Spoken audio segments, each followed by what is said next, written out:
Hello प्यारे बच्चों, जैसा कि आप जानते हैं कि यूपी बोर्ड एग्ज़ाम बिल्कुल नज़दीक हैं। तो क्लास 10th का ये जो आपका प्रीवियस ईयर का जो पेपर था, ठीक है, उसका हम सॉल्यूशन आपको दे रहे हैं। तो कल की वीडियो में हमने आपको जो एमसीक्यू क्वेश्चंस हैं इस 2025 के पेपर के, और जो आपके 2 नंबर के क्वेश्चन थे वो आपको कल हमने सोल्व कराए थे।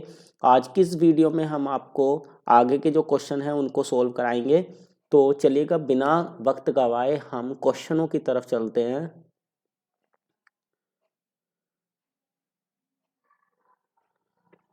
तो बच्चों, ये रहे आपके क्वेश्चन नंबर 2। बच्चों, ये जो 4 नंबर के क्वेश्चन है इसमें आपको टोटल जो क्वेश्चन दिए जाते हैं वो 6 दिए जाएंगे। ठीक है, कितने क्वेश्चन दिए जाएंगे? टोटल आपको 6, और इन 6 में से आपको कोई भी 5 करने होंगे। ठीक है, किन्हीं 5 क्वेश्चनों का आपको यहाँ पर जवाब देना होगा। तो चलिएगा, हम पहले क्वेश्चन को देख लेते हैं जो आपका क्वेश्चन नंबर फर्स्ट है, सेकंड का जो आपका ए पार्ट है। ठीक है, इसमें कहा गया है कि दो ऐसे क्रमागत विषम धन पूर्णांक ज्ञात कीजिए जिनके वर्गों का योगफल आपका 290 है। तो आपको ऐसे दो क्रमागत विषम धन पूर्णांक मानने हैं। तो बच्चों, जो विषम संख्याएं होती हैं आप जानते होंगे, जैसे एक विषम संख्या, एक के बाद अगली विषम संख्या 3 है, 3 के बाद अगली विषम संख्या 5 है। ठीक है, इसी तरीके यानी दो दो बढ़ा के हम लिखते रहेंगे। तो अगर मैं मान लूं आपकी एक विषम संख्या x है, तो इससे अगले वाली क्या होगी, इसमें 2 जोड़ना पड़ेगा, यानी कि x प्लस 2। तो यहाँ पर इसीलिए हम जो दो क्रमागत विषम धन पूर्णांक मानेंगे वो क्या मानेंगे, एक x मानेंगे और एक x प्लस 2 मानेंगे। ठीक है, तो हमने मान लिया, माना दो क्रमागत, क्रमागत का मतलब होता है लगातार आने वाले। ठीक है, माना दो क्रमागत विषम धनात्मक पूर्णांक। तो दो क्रमागत विषम धनात्मक पूर्णांक हमने मान लिए x तथा x प्लस 2। बच्चों, यही आपको यहाँ पर ध्यान रखना है, x और x प्लस 2 मानने हैं। अगर आपने x और x प्लस 1 मान लिया तो वो गलत हो जाएंगे। केवल अगर क्रमागत धनात्मक पूर्णांक बोलता तो x और x प्लस 1 मानते। अगर इसी सवाल में दो क्रमागत सम धनात्मक पूर्णांक बोलता, ये विषम ना के सम होता, तभी भी हमें x और x प्लस 2 ही मानना होता। तो हमने मान लिया कि दो क्रमागत धनात्मक विषम पूर्णांक आपके क्या हैं, x और x प्लस 2 है।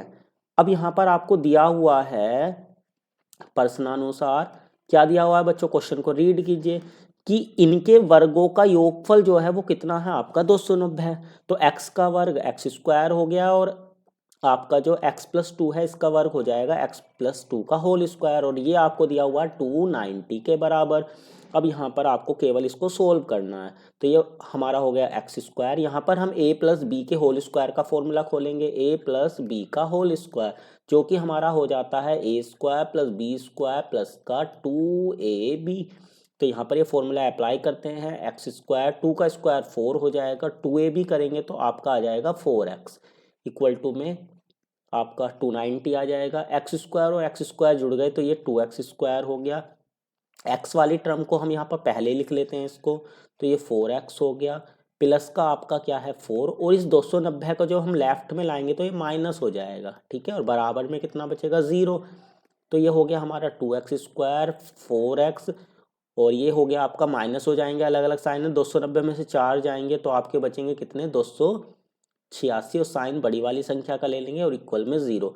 अब आप देख पा रहे हैं दो सभी से कॉमन आ रहा है, तो दो हमने कॉमन ले लिया, तो 2 दूनी 4 हो जाएगा, और 2 से जब इसको भाग लगाएंगे 2 एकम 2, 2 चौक 8, 2 तिया 6 बराबर 0। तो 2 तो 0 में पहुंच जाएगा, ये वाला 2 तो हमारा बचेगा एक्स स्क्वायर प्लस का 2x माइनस का 143 इक्वल टू में 0। अब यहाँ पर हमें करने हैं इनके फैक्टर, तो हमें क्या करना, गुणा करके क्या लाना है 143, और घटा के लाना है आपको 2। तो 11 और 13, ठीक है, 13 और 11 की अगर हम गुणा करेंगे तो आपका आएगा 143, और माइनस करेंगे तो हमें मिल जाएगा कितना, यहाँ पर 2। तो यहाँ पर हम इसके फैक्टर कर लेते हैं, तो ये हो जाएगा आपका 13x माइनस का 11x। इस 2x की जगह पर हम लिख सकते हैं 13x माइनस 11x, और माइनस का 143 इक्वल टू में 0। x कॉमन आ जा रहा है शुरू वाली दो टर्म्स से, तो x प्लस का 13 बचेगा। और यहाँ पर अगली दो टर्म से देखो बच्चों, यहाँ पर माइनस है, इस माइनस को यहाँ पर लेना होता है। 11 और 143 में से 11 कॉमन आएगा तो बचेगा क्या, x, और माइनस हमने बाहर लिया हुआ तो माइनस माइनस आपका हो जाएगा प्लस। और 143 को अगर मैं 11 से भाग लगाऊंगा तो आएगा मेरा 13। ठीक है, ये जो टर्म होती है ना x+3 और x+13 सेम बननी चाहिए। तो x+13 हमारा कॉमन आ गया, तो यहाँ पर हमारा क्या बचेगा, x माइनस का 11 बचेगा और इक्वल में क्या, 0। अभी हम अलग अलग 0 के बराबर रखेंगे तो x+13 0 आ गया, तो x की वैल्यू हमारी आ गई -13। ठीक है, और अगर मैं x माइनस 11 को 0 के बराबर रखूंगा तो x बराबर मेरा 11 आ जाएगा। अब बच्चों हमने जो x माना हुआ है वो धनात्मक पूर्णांक माना हुआ है, ठीक है, दो धनात्मक, जबकि यहाँ पर जो x आया है हमारा वो एक -13 आया और ये हमारा 11 आया, तो माइनस में तो हो नहीं सकता, तो ये तो हमारा अमान्य हो गया। ठीक है, तो x बराबर हमारा कितना आ गया, 11। ठीक है, तो पहली संख्या हमारी क्या आ गई, पहली संख्या क्या मानी हुई है हमने, x मानी हुई है, और x की वैल्यू हमारी कितनी है, 11। ठीक है, और जो दूसरी संख्या मानी हुई है, दूसरी संख्या वो हमने क्या मानी हुई थी बच्चों, अगर हम दूसरी संख्या देखें तो हमने दूसरी संख्या मानी हुई है x प्लस का 2। ठीक है, तो x प्लस 2 दूसरी संख्या है हमारी, तो दूसरी संख्या हमारी x प्लस 2 हो गई। x की वैल्यू रख देते हैं, तो 11 प्लस 2 कितना हो जाएगा प्यारे बच्चों, 13। ठीक है, तो हमारी यानी कि जो संख्याएं हैं वो क्या क्या है, 11 है और एक 13 है। चलेगा, नेक्स्ट क्वेश्चन को देख लेते हैं। क्वेश्चन नंबर जो आपका 2 है, इसका जो बी पार्ट होगा, तो बच्चों बी जो पार्ट है इसकी अगर बात करें, बहुत ही इंपॉर्टेंट सवाल है। ठीक है, बहुत बार ये परीक्षा में पूछा गया है। तो इसमें कहा गया कि दो अंकों की एक संख्या के अंकों का योग 9 है। तो हमने मान लिया, माना इकाई का अंक, माना इकाई का अंक।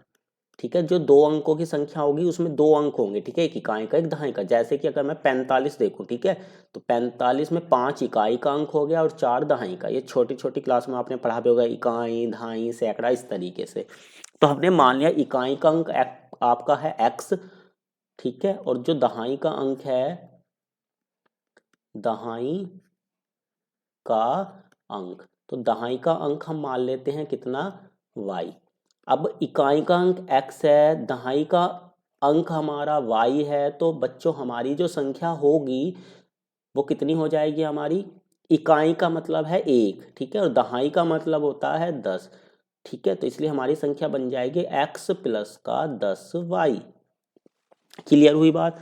अब आपको यहाँ पर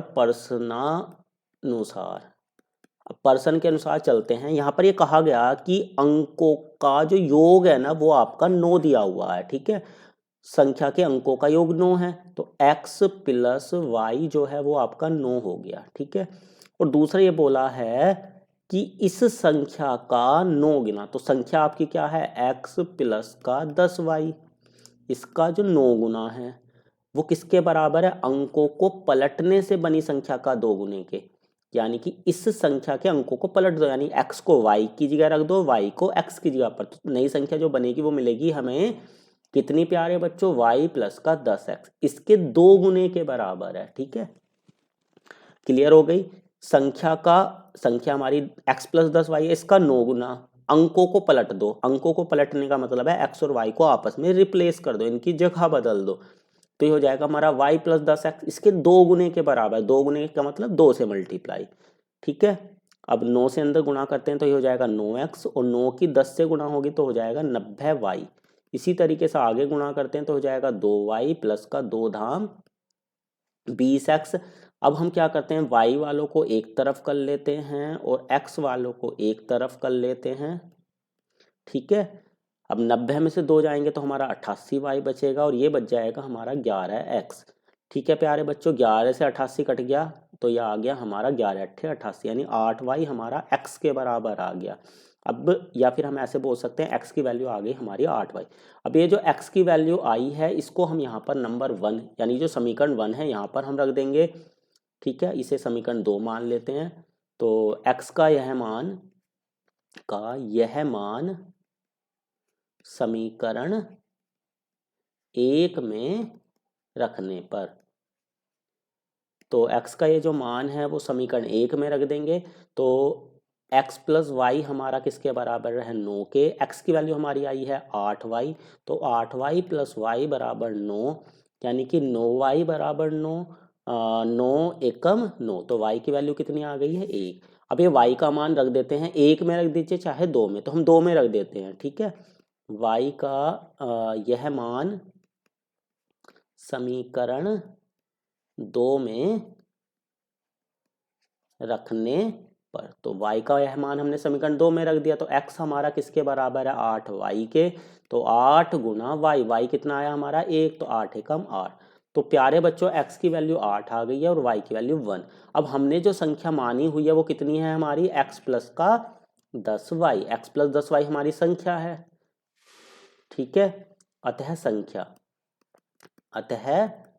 तो संख्या क्या है प्यारे बच्चों, x प्लस का 10y। तो यहाँ वैल्यू रखते हैं, x की वैल्यू हमारी 8 आई थी और y की वैल्यू हमारी 1 आई थी, ठीक है। तो x प्लस का 10 यानी कि कितना, सॉरी 8 प्लस का 10, तो कितना हो जाएगा बच्चों, 18। तो यानी कि जो संख्या है वो हमारी कितनी हो गई है, 18। तो 18 इसका सही आंसर हो जाएगा। नेक्स्ट जो आपका सी पार्ट है इसकी तरफ चलते हैं। तो बच्चों ये जो आपका सी पार्ट है ये आपका जो आपका समरूपता वाला चैप्टर है, त्रिभुजों की समरूपता, सिमिलैरिटी ऑफ ट्राइंगल्स, उस चैप्टर का ये सवाल है। और एक सवाल 4 नंबर का इस चैप्टर से पूछा जाता है, तो क्वेश्चन को पढ़ लीजिएगा। इसने कहा कि दी गई आकृति में OA इंटू OB बराबर है OC इंटू OD के। तो OA इंटू OB बराबर OC इंटू OD है, और ये आपको प्रूव करना है कि एंगल A एंगल C के बराबर है और एंगल B एंगल D के बराबर है। एंगल A आपको एंगल C के बराबर दिखाना है और एंगल B और D आपस में आपको बराबर दिखाने हैं, ठीक है। तो चलिएगा प्रूव करते हैं। सबसे पहले आपको दिया क्या है, ठीक है, ये लिख लेते हैं। दिया है, तो दिया हमें ये है OA इंटू OB जो है वो बराबर है OC इंटू OD के, ठीक है। और प्रूव दैट यानी हमें सिद्ध क्या करना है कि एंगल A एंगल C के बराबर है और आपका जो एंगल B है वो एंगल D के बराबर है। तो चलिएगा अब हम इसके प्रूफ पर चलते हैं, यानी कि उत्पत्ति पर चलते हैं। तो बच्चों यहाँ पर चित्र को आपको ध्यान से समझना है, ठीक है। सबसे पहले हम इसको सोल्व कर लेते हैं मुंह ज़बानी, यानी कि आपको फिगर में ही इसको सोल्व कर लेना है।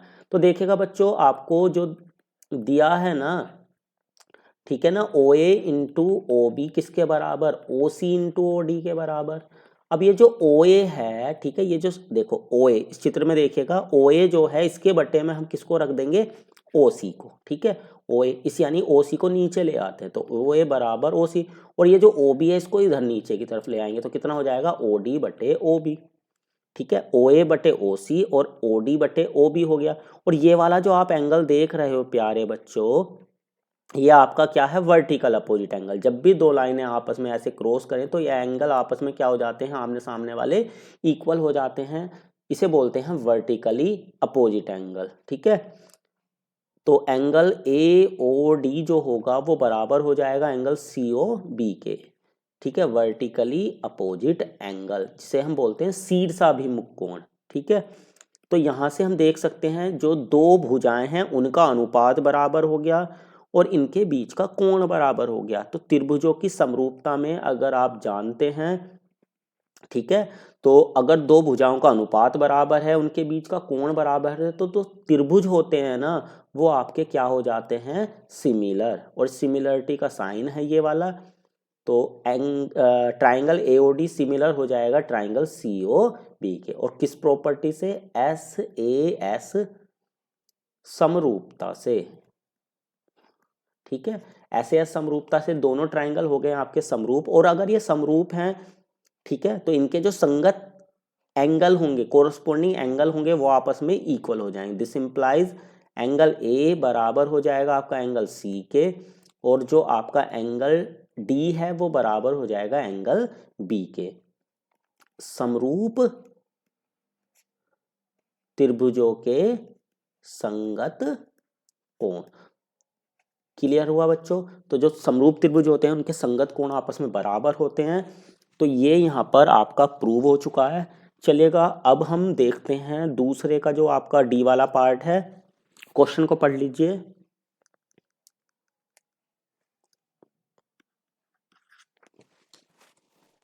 तो बच्चों जो दूसरे का डी पार्ट है, अगर इसकी बात करें तो इसने कहा कि सिद्ध कीजिए कि दो सकेंद्रीय वृत्तों में, सकेंद्रीय वृत्त बोलते हैं जिनके केंद्र एक ही हो, ठीक है। तो ये आपका एक सर्कल हो गया, इसका केंद्र मान लीजिए ये है। अब दूसरा सर्कल भी इसी को केंद्र मान के हमें खींचना है, ठीक है। इसी को केंद्र मान के ये हमने बना लिया है दूसरा सर्कल, ठीक है बच्चों। क्लियर हो गया? इसको एक बार हम साफ कर देते हैं।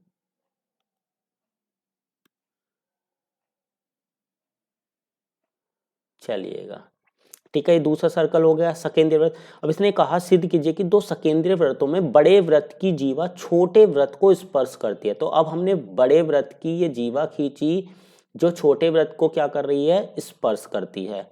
सिद्ध कीजिए कि दो सकेंद्रीय वृत्तों में बड़े वृत्त की जीवा जो छोटे वृत्त को स्पर्श करती है स्पर्श बिंदु पर समद्विभाजित होती है, ठीक है। तो ये यहाँ पर स्पर्श बिंदु हो गया, ये वृत्त का केंद्र हो गया, इनको हमने मिला दिया। अब हमें ये सिद्ध करना है, अगर मैं इस जीवा को ए बी नाम दे दूं और इस बिंदु को, ठीक है, जो स्पर्श बिंदु है इसे एम नाम दे दूं, तो आपको ये सिद्ध करना है कि जो ए एम है ना वो बी एम के बराबर है। क्लियर हुई बात? क्लियर हो गई बात? तो हमें जो सिद्ध करना है, ठीक है, सिद्ध करना है वो हमें सिद्ध करना है कि जो ए एम है वो किसके बराबर है, बी एम के बराबर है। तो इसे सिद्ध करने के लिए बच्चों क्या करते हैं, यहाँ पर ओ को ए से मिला देते हैं और ओ को हम बी से भी मिला देते हैं। अब चलिएगा उत्पत्ति पे आते हैं। अब उत्पत्ति इसकी बहुत ही आसान है प्यारे बच्चों। सबसे पहले तो यहाँ पर एक थ्योरम अप्लाई होगी, ठीक है, उस थ्योरम को आपको याद रखना है। थ्योरम ये है कि अगर हम वृत्त के केंद्र को किसी वृत्त के मतलब जो स्पर्श रेखा है उसके स्पर्श बिंदु से मिला दें तो ये जो आपकी त्रिज्या होती है ना वो इस स्पर्शी पर क्या हो जाती है, लंब हो जाती है। क्या हो जाते हैं यहाँ पर, लंब हो जाती है। ये बात आपको क्या करनी है यहाँ पर याद रखनी है, ठीक है। तो चलिएगा हम जानते हैं कि ये लाइन आपको यहाँ पर लिखनी होगी। हम जानते हैं कि किसी वृत्त के केंद्र को स्पर्श बिंदु से मिलाने वाली त्रिज्या स्पर्शी पर लंब होती है। अतः तो ये लंब होती है, इसका मतलब ये हुआ जो आपका ये वाला एंगल है ना ओ एम ए और ओ एम बी, ये आपके दोनों ही किसके बराबर हो जाएंगे, 90 डिग्री के बराबर हो जाएंगे। तो एंगल ओ एम ए जो है वो बराबर होगा एंगल ओ एम बी के, ठीक है, और बराबर हो जाएगा किसके, 90 डिग्री के। ये तो बात क्लियर हो गई, बस यही बात यहाँ पर आपको याद रखनी है, ठीक है। ये 90 हो गया और जो ओ एम है वो तो दोनों ट्राइंगल में क्या है, बराबर है, ठीक है। तो त्रिभुज ए ओ एम तथा त्रिभुज बी ओ एम में, ठीक है, इन दोनों त्रिभुजों को अब हम यहाँ पर लेके चलेंगे। तो जो आपका ओ एम है वो तो आपका ओ एम के बराबर हो गया, ये तो आपको उभयनिष्ठ दिख रहा होगा, ठीक है, दोनों ही ट्राइंगल में आ रही है। और जो ओ ए है और ओ बी है ये भी आपस में बराबर होंगे क्योंकि दोनों ही जो है हमारी वो बड़े वाले वृत्त की क्या है, त्रिज्या का काम कर रही हैं, ठीक है। ये बड़े वाले वृत्त की त्रिज्या और ये भी ओ बी भी बड़े वृत्त की त्रिज्या है, तो दोनों ही बड़े वृत्त की त्रिज्या का काम कर रही हैं। तो जो आपका ओ ए होगा वो ओ बी के बराबर हो गया, बड़े वृत्त की त्रिज्याएं। क्लियर हो गई बात? अब हम ये बात पहले ही प्रूव कर चुके हैं कि एंगल ओ एम में ओ एम बी के बराबर होगा, ठीक है, ये जो पहली वाली समीकरण थी इससे। तो एंगल ओ एम ए बराबर हो गया हमारा एंगल ओ एम बी के, ठीक है, समीकरण 1 से। तो प्यारे बच्चों अब देखिएगा ये जो दोनों ट्राइंगल हैं AOM और BOM में, एक तो आपका ये जो भुजा है OA और OB ये बराबर हो गई हैं, OM आपस में बराबर हो गई हैं और एंगल बराबर हो गए। तो यहाँ पर अगर बच्चों आपको मैं याद दिलाऊं तो एक प्रॉपर्टी होती है सर्वांग समता की, RHS, right angle hypotenuse side, जिसे हम समकोण कर्ण भुजा सर्वांग समता भी बोलते हैं। ये कहती है कि अगर आपके दो त्रिभुज हैं, ठीक है, दो त्रिभुज हैं, दोनों ही कैसे हैं आपके राइट एंगल ट्राइंगल हैं, ठीक है, समकोण त्रिभुज हैं, तो उनमें अगर कर्ण बराबर हो जाए, ठीक है, यानी कि 90 डिग्री के सामने वाली भुजा बराबर हो जाए और कोई एक साइड और बराबर हो जाए, तो जो दोनों त्रिभुज होते हैं ना वो आपके सर्वांग सम हो जाते हैं। तो यहाँ पर भी हम देख सकते हैं कि एक तो कर्ण यानी OA और OB आपस में बराबर हैं, और इसके अलावा जो OM है वो दोनों त्रिभुजों में आ रही है, यानी कि वो भुजाएं भी बराबर होगी। तो RHS प्रॉपर्टी से दोनों त्रिभुज क्या हो गए, सर्वांग सम। ठीक है, तो यहां से त्रिभुज AOM जो है वो सर्वांग सम हो गया त्रिभुज BOM के RHS सर्वांग समता से। ठीक है, ये 9th क्लास की जो थ्योरम है उसका यूज यहाँ पर हुआ है प्यारे बच्चों। और अगर दो ट्राइंगल सर्वांग सम हैं तो उनके संगत भाग आपस में बराबर होते हैं, तो AM किसके बराबर हो जाएगा, BM के। तो AM बराबर BM हो जाएगा, जिसे हम CPCT बोलते थे, याद हो अगर आपको, CPCT corresponding parts of congruence triangle. तो यही यहाँ पर हमें क्या करना था, इस क्वेश्चन में प्रूव भी करना था। तो बच्चों उम्मीद करता हूँ ये क्वेश्चन आपको समझ में आ गया होगा। अब हम चलेंगे नेक्स्ट जो आपका ई वाला पार्ट है इसकी तरफ। ये सबसे आसान क्वेश्चन है, ठीक है बच्चों, इसे ध्यान से देख लीजिएगा।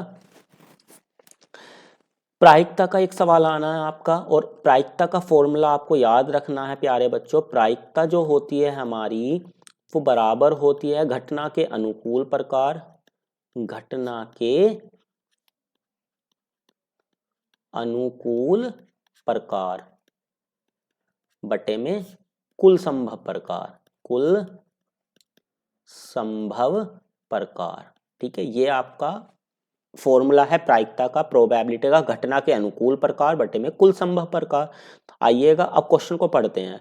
तो इस क्वेश्चन में कहा गया कि एक थैले में 3 नीली, तो नीली गेंद कितनी है, नीली गेंद है हमारी 3, ठीक है, और सफेद गेंद है हमारी कितनी प्यारे बच्चों, बिल्कुल 2, और जो लाल गेंद है वो है हमारी यहाँ पर 4। ठीक है, लाल गेंदें हमारी 4 हैं, तो कुल गेंदें कितनी हो गई, सबको जोड़ लीजिए, तो जोड़िए जल्दी से, कितना आएगा हमारा यहाँ पर 9, बिल्कुल सही। ठीक है, 9 आ गया। अब आपको ये बोला गया कि इस थैले से एक गेंद हमने यादृच्छा निकाली, यानी कि बिना देखे थैले में निकाल ली है, तो आपको प्रायिकता ज्ञात करने की वह गेंद सफेद है, नीली है या फिर लाल है। 3 क्वेश्चन है इसी एक क्वेश्चन में। ठीक है, तो पहला पार्ट गेंद सफेद है, ठीक है, गेंद के सफेद होने की प्रायिकता। तो प्यारे बच्चों गेंद के सफेद होने की प्रायिकता निकालनी है, तो अभी बताया प्रायिकता का फॉर्मूला होता है अनुकूल, यानी कि फेवर में कितने, और नीचे आपको कुल लिखना होता है टोटल। तो सफेद गेंदें कितनी है हमारी 2, ठीक है, तो अनुकूल तो 2 हो गई, और टोटल कितनी है हमारी 9, तो इसलिए प्रायिकता आ जाएगी हमारी 2/9। क्लियर हो गया। इसी तरीके से दूसरा जो पार्ट है उसमें निकालना हमें नीली गेंद, तो गेंद के नीली होने की प्रायिकता, गेंद के नीली होने की प्रायिकता। तो बताइए प्यारे बच्चों कितना आंसर आएगा इसका। तो गेंद के नीली होने की प्रायिकता, तो नीली गेंदें कितनी है हमारी 3, और टोटल गेंदें हैं हमारी 9, तो 3/9। यहाँ पर कैंसिल आउट हो रहा है, 3 एकम 3, 3 तिया 9, तो हम कर देते हैं इसको कैंसिल आउट, 1/3 आ जाएगा। और इसी तरीके से प्यारे बच्चों आप तीसरा जो इसका पार्ट है गेंद के लाल होने की प्रायिकता बता सकते हैं कितनी आएगी। लाल गेंदें हमारी 4 हैं, ठीक है, और टोटल गेंदें हमारी 9 है, इसलिए हमारा आंसर आ जाएगा 4/9। क्लियर हो गया। बहुत ही आसान सवाल था, ये सबसे आसान सवाल है। ठीक है, चलेगा। अब हम चलते हैं जो लास्ट पार्ट है 4 नंबर के सवालों का, उसकी तरफ एफ वाला जो पार्ट है ये भी बहुत इंपॉर्टेंट है, आता ही आता है माध्यिका निकालने के लिए। तो बच्चों आप ध्यान से समझ लीजिएगा इसे। तो एफ वाला जो पार्ट है इसमें आपको माध्यिका निकालनी है, ठीक है। तो वर्ग अंतराल, बच्चों वर्ग अंतराल आपको क्या दे दिया, 0 से 10, 10 से 20, 20 से 30, 30 से 40, 40 से 50 और 50 से 60, ठीक है। और जो इनकी फ्रीक्वेंसी है बारंबारता वो दे दी आपको 7, ठीक है। थोड़ा सा मैं यहाँ पर लाइनें खींच ले रहा हूँ जिससे कि कंफ्यूजन की स्थिति ना हो, ठीक है। 7, 4, 2, 2, 3, 2। अब हम क्या करेंगे, यहाँ पर संचयी बारंबारता निकालेंगे, संचयी बारंबारता जिसे हम बोलते हैं CF। तो संचयी बारंबारता निकालने के लिए बच्चों क्या करना है, पहले वाला जो आपका है उसे तो एज इट इज लिखेंगे, यानी कि 7 का तो 7 लिख देंगे, ठीक है। अब 7 में 4 जोड़ेंगे, नीचे वाला 7 4 11, 11 में नीचे वाला जोड़ेंगे 2 तो 13, 13 में 2 जोड़ेंगे 15, 15 में 3 जोड़ेंगे तो कितना आ जाएगा 18, और 18 में 2 जोड़ेंगे तो आ जाएगा हमारा 20। क्लियर हो गई बात। अब ये जो एफ वाली टर्म है इन सबको जोड़ेंगे, एन निकालेंगे। तो बच्चों अगर आप 7 4 2 2 3 2 इन सबको जोड़ेंगे तो भी कितना आएगा हमारा 20, 20 आ गया। अब क्या करते हैं, n बटे 2 निकालते हैं, n बटे 2 यानी कि 20 बटे 2 कितना आ जाएगा हमारा 10, ठीक है। हमेशा n बटे 2 की वैल्यू ही आपको फाइंड करनी है, जितना भी n आ रहा है उसका आधा कर लेना है, निकल गया आप 10। अब ये 10 देखना है इस संचयी बारंबारता में कहाँ पर आएगा, ठीक है, कहाँ पर ये एग्जिस्ट करेगा। तो पहला देखें तो 7 है, यानी कि इसमें 1 से लेकर 7 तक के नंबर आ गए। दूसरा हमारा 11 है, 11 का मतलब ये है इसमें 8 से लेकर 11 तक के नंबर आएंगे, ठीक है। इसी तरीके से 13 वाले की बात करें तो इसमें कहाँ से कहाँ तक के नंबर आएंगे बच्चों, 12 से लेकर 13 तक के। क्लियर हो गया। तो हमारा जो 10 है ना वो इस 11 वाले में आएगा, इसको आपको सर्कल कर लेना है, आ गया। अब इस सर्कल जब जिसको आपने करा उसके आप बाएं में एक तीर लगा दीजिए, एक ऊपर तीर लगा दीजिए। तो जो बाएं में तीर लगाया ये तो आपका F हो गया, और जो ऊपर तीर लगाया ये आपका CF हो गया, ठीक है।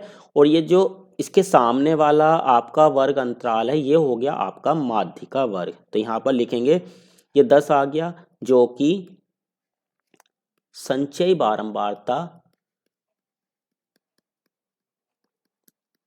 किसके अंतर्गत आ रहा, 11 के, जो कि संचयी बारंबारता 11 के अंतर्गत आता है, ठीक है। किस संचयी बारंबारता के अंदर आ गया, ये 11 के, तो समझ में आ गया होगा बच्चों, ठीक है। तो हमारा जो 10 से 20 है ना ये हमारा माध्यिका वर्ग हो गया। तो माध्यिका वर्ग जो हुआ वो हमारा हो गया 10 से 20 तक। अब इसकी जो पहले वाली संख्या है ये तो हो गई हमारी L, तो L हो गया हमारा 10, और दोनों को घटा के जो आएगा वो आ जाएगा आपका H, तो H हो जाएगा 20 माइनस 10 यानी कि 10, ठीक है। और F और H अभी मैंने आपको बताया, F हो गया 4 और CF हो गया मेरा 7, ठीक है। तो F बराबर हो गया 4 और CF हो गया मेरा 7। तो बच्चों ध्यान से नोट कर लीजिएगा, जो आपका सर्कल वाला नंबर है इसके लेफ्ट में जो लिखा हुआ है वो F होता है, और इसके ऊपर वाला जो है वो आपका CF होता है। इस चीज को ध्यान से नोट कर लीजिएगा। अब फॉर्मूला लगा देते हैं माध्यिका का। तो माध्यिका हमारी होती है L प्लस N बटे 2 माइनस CF बटे में F गुणा में H। ये फॉर्मूला है माध्यिका का वर्ग अंतराल वाले केस में। चलेगा, वैल्यू पुट करते हैं। L की वैल्यू 10 है, N बटे 2 हमने निकाला था बच्चों, तो ये भी हमारा 10 ही आया था, तो ये 10 हो गया। CF हमारा 7 है, F हमारा 4 है, H हमारा 10 है, ठीक है। ये वैल्यू हमने फाइंड आउट कर लिया 10, और ये हो जाएगा 10 में से 7 गए 3 बचेगा, तो 3 गुणा 10 बटे में 4, तो ये हो जाएगा हमारा 10 प्लस 30, 2 से काट लेते हैं, 2 पंजे 10, 2 दूनी 4, तो ये ऊपर बनेगा हमारा 15, ठीक है। नीचे हमारा 2 बनेगा, तो कितना आ जाएगा प्यारे बच्चों 10 और 15 का आधा 7.5 हो जाएगा, और दोनों को ऐड करेंगे तो 17.5 आ जाएगा।